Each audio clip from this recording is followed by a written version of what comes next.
All right, ladies and gentlemen, Tony Messenger, St. Louis Post-Dispatch columnist, is with us every Tuesday and Thursday. Good morning, Tony Messenger. Good morning, McGraw. Good morning, Kelly. How's everybody doing? How shocked were you that Lyda Cruson and Chief Dotson couldn't make it one day? I wasn't horribly shocked, just because I think there was so much talk during the campaign of Dotson being the lightning rod, and particularly once at one point he became a candidate for mayor. I think once he decided he wanted that potential political future, and then it didn't work out so quickly for him, I think maybe his days as police chief were limited. However, it happening right away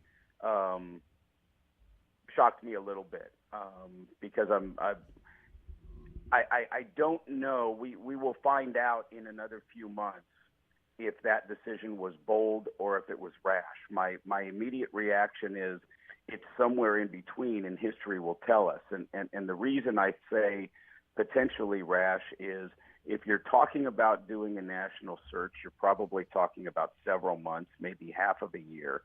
We're coming into the summer where Chief Dotson was talking about how the police department is about to lose 50 or 60 more officers who are going to apply to the county because of Prop P. The summer's usually violent. So we're coming into a time right now in which the new mayor, Mayor Cruson, now owns whatever bad things happen between now and when she gets a new chief. And so she lost her opportunity to be able to use the chief as a scapegoat as she's starting to get her feet wet and figure where things are going.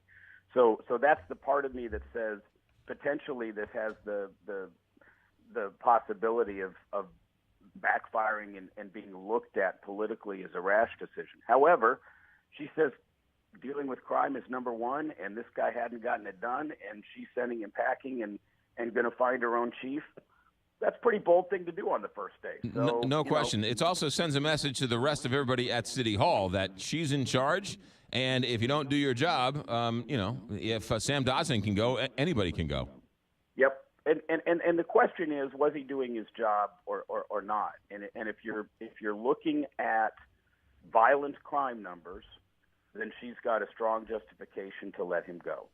I think probably there was more politics in it than anything else. He's not popular these days in the black community. She needed to do something to create inroads so that she can build a coalition in the Board of Aldermen. The Board of Aldermen, remember, actually had a motion to fire him earlier this year.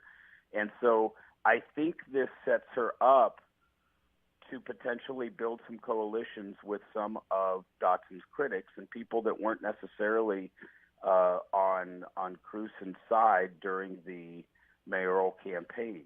And so it's as these things tend to be, it's the next steps that will help you judge the strength of this first decision. It's how she now manages the police chief search, how she uses this decision to build coalitions from those who are going to give her the benefit of the doubt during the mayoral honeymoon period. And so far, she's got, it's very early, but she's got a good honeymoon period. She's getting lots of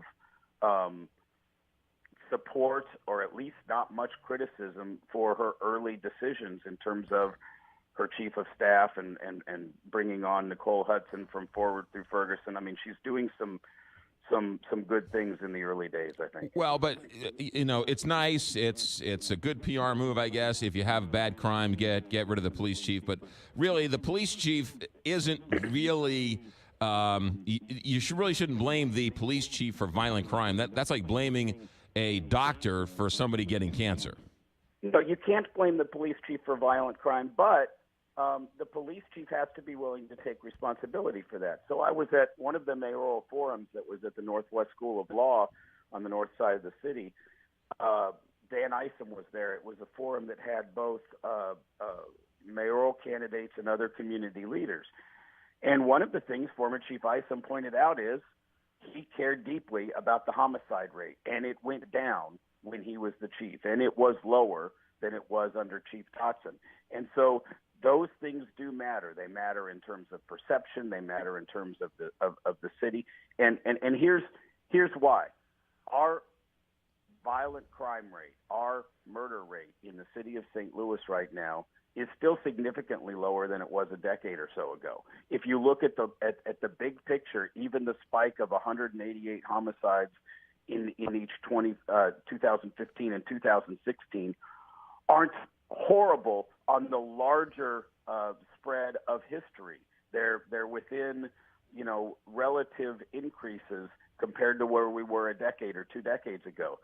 But that's not what matters to people's perception right now. To people's perception right now, what matters is some folks in the county see a murder on the Busch Stadium Metrolink stop and don't want to come downtown. Too many people in other parts of the country see St. Louis on that #1 crime city list, and regardless of the fact that it's skewed because of the way the city and the county are divided, they see that on the list, and the perception is violent place, don't want to go there. And so those perceptions matter, and in that sense, getting rid of the chief matters. It says that the mayor is going to attack this problem. But now she owns it, and so it's not Mayor Slay's problem anymore. It's not Sam Dotson's problem anymore. It's now Lyda Krewson's problem. And so how she attacks it now as the mayor is what we really watch to see.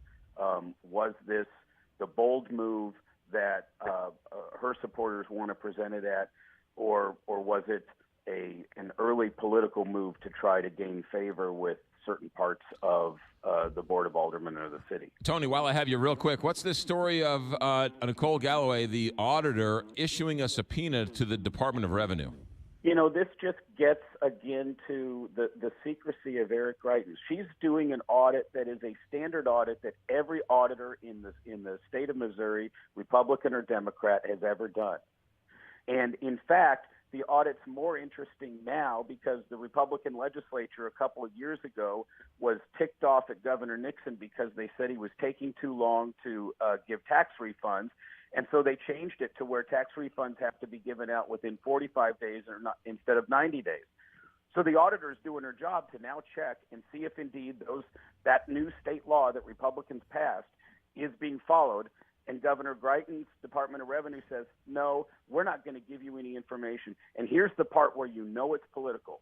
They said, we'll give you information about the people who were paying taxes when Governor Nixon was the governor, but we're not going to give you the current information related to Governor Greitens as governor. It's ridiculous. She's doing her job as the state auditor. She's trying to find out whether or not taxpayers are getting their refunds, and the fact that she has to file a subpoena says a lot about where this governor's head is as it relates to what matters to him. Tony Messenger, never a dull moment when Tony comes in. Tony, every Tuesday and Thursday here, and then stltoday.com for all of your columns. Tony, thanks. Good to talk to you. All right, Jennifer Williams, our small business guru, Jennifer Williams, will be joining us here in this half hour. 8:20.